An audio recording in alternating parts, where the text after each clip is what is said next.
Kembali di Sapa Indonesia Pagi, Saudara. Kegagalan dalam pemilu bisa mengakibatkan stres, bahkan gangguan kejiwaan seseorang. Nah, bagaimana mencegahnya agar tidak terjadi gangguan jiwa? Pagi ini kita akan bahas dengan Dr. Zulfia Oktanida Syarif, spesialis kedokteran jiwa atau psikiater dari RSUD Tarakan, Jakarta. Dr. Zulfia, selamat pagi. Selamat pagi, Mbak Paskaris. Oke, dokter, ini kondisi mental yang perlu diwaspadai usai pemilu adalah stres pasca pemilu atau istilahnya post-election stress disorder.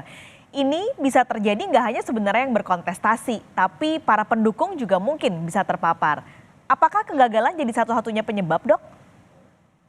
Tentunya tidak menjadi salah satu penyebab ya dari kegagalan berkontestasi atau kegagalan dari calon yang didukung menjadi calon yang terpilih ya. Ketika kita berbicara tentang stres pasca pemilu, ada berbagai faktor yang bisa menyebabkan seseorang mengalami berbagai masalah kesehatan jiwa atau kesehatan mental.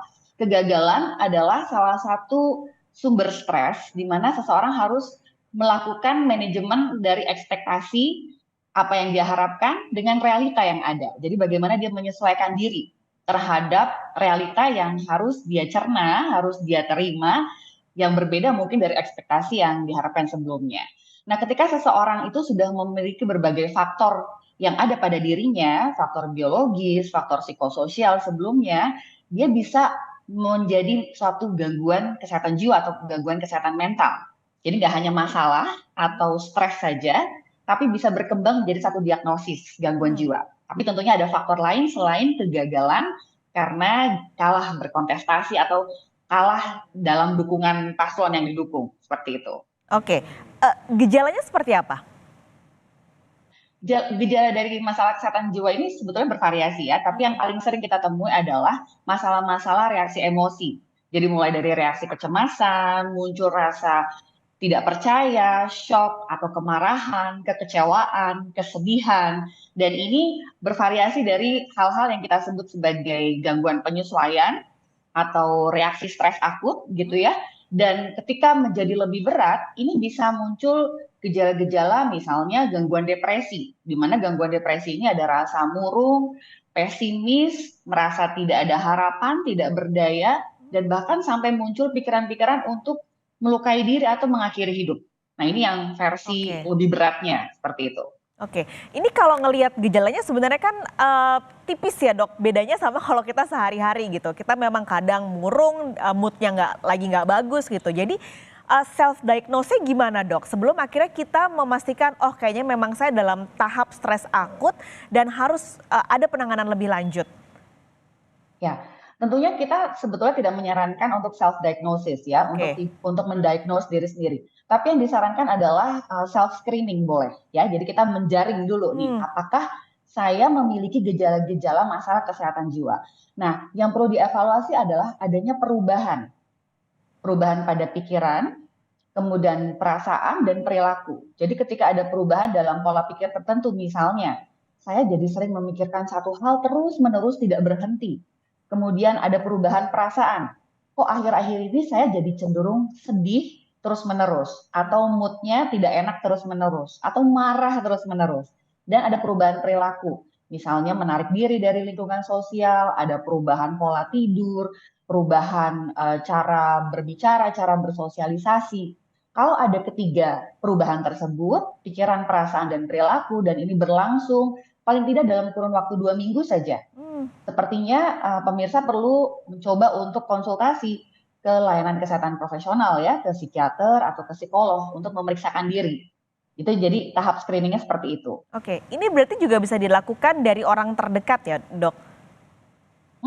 Betul sekali. Jadi anggota keluarga juga bisa melihat ya. Misalnya ada nih anggota keluarganya yang kok sekarang jadi lebih banyak diam atau menangis terus.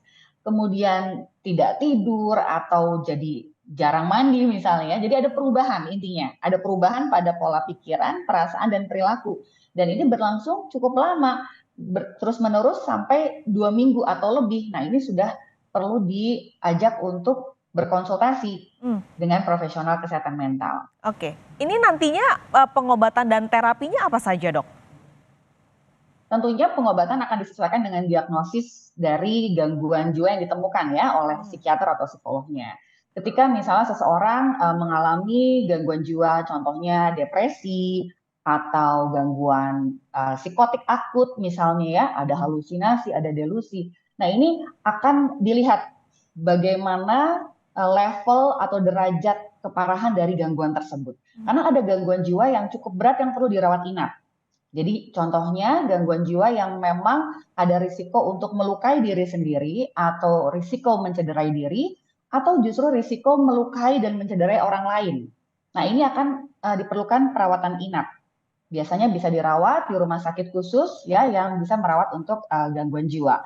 Kemudian bisa juga ada pengobatan atau terapi dengan pemberian obat-obatan, medikasi, dan juga psikoterapi ya. Psikoterapi ini adalah terapi berbincang-bincang dengan psikiater atau psikolog untuk membantu orang tersebut mengelola stresnya, mengelola emosi yang muncul akibat situasi yang tidak diharapkan ini. Artinya ini kan sebenarnya sudah kita menghitung atau menunggu ya penghitungan KPU resmi nanti pada bulan Maret. Adakah yang bisa dilakukan, Dok? Karena ini kan mungkin yang ikut kontestasi ataupun para pendukungnya ini cukup cemas gitu ya menanti apakah nanti hasil quick count-nya sama apa enggak gitu dengan hasil dari KPU resmi. Bisakah dilakukan pencegahan supaya penantian ini tidak membuat atau tidak memberikan efek gangguan mental dan kejiwaan, Dok? Ya, tentunya segala sesuatu yang tidak pasti, tidak jelas, itu menimbulkan kecemasan ya, keresahan, kecemasan. Sehingga memang untuk mencegah munculnya suatu gangguan kejiwaan, yang pertama kita perlu tetap menjaga optimisme. Rasa adanya harapan itu harus tetap selalu dijaga. Karena optimisme itu yang kadang-kadang menipis dan bahkan hilang. Nah, ini yang berbahaya ya. Jadi tetap jaga optimisme, kemudian kita tetap menjalani aktivitas rutinitas sehari-hari. Jadi hidup tidak terhenti karena sudah selesai pemilu ya. Jadi kita menjalani kehidupan sehari-hari, berusaha melakukan daily life seperti biasa, kemudian menerapkan coping mechanism atau cara-cara pengelolaan stres yang sehat. Jadi misalnya kita merasakan saya stres, saya merasa tertekan, cemas dengan situasi ini.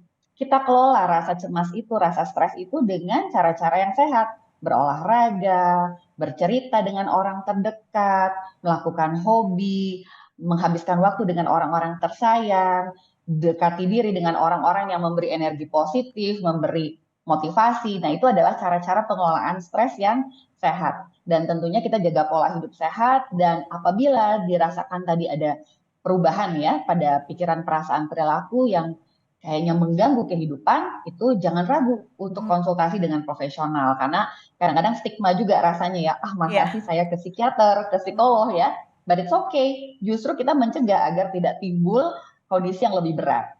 Oke, berarti terakhir, Dok, itu sudah dilakukan, tadi ada menjaga optimisme, lalu hari-hari juga dijalani seperti biasa saja. Kalau dari lingkungan sekitar, misalnya kita yang ternyata mendiagnosis sepertinya lingkungan sekitar kita ada yang tanda-tandanya ke arah situ, harus apa untuk orang sekitar itu? Kalau ada orang terdekat atau orang sekitar kita yang sepertinya ya mengalami masalah atau bahkan kita curigai sepertinya sudah sampai gangguan kesehatan jiwa, yang perlu kita lakukan adalah kita coba pendekatan secara personal terlebih dahulu, kemudian kita tunjukkan kekhawatiran kita terhadap kondisinya, dan kita tanyakan, kita tawarkan bantuan, apa yang bisa kita bantu pada orang tersebut.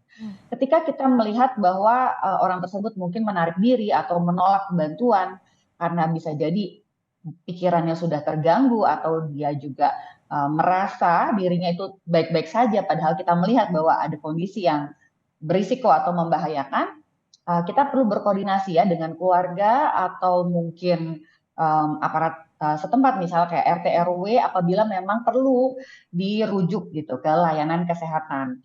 Karena memang ada kondisi tertentu di mana seseorang sudah tidak bisa mengenali keadaan dirinya. Artinya sudah hilang kontak dengan realita, dia tidak memahami dirinya itu sakit atau mengalami gangguan ya. Kita berharap nggak sampai menunggu di taraf itu. Kita berharap kita approach pendekatan sama anggota keluarga atau orang terdekat di saat dia masih bisa kita ajak diskusi. Kita bisa ajak dia untuk dibujuk, dipersuasi untuk datang ke konsultasi ke layanan kesehatan profesional.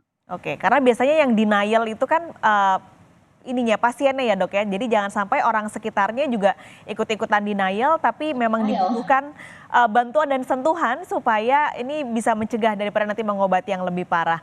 Dokter Betul. Zulfia, terima kasih banyak sudah berbagi pagi ini di Sapa Indonesia Pagi. Sehat selalu dok. Terima kasih, salam sehat.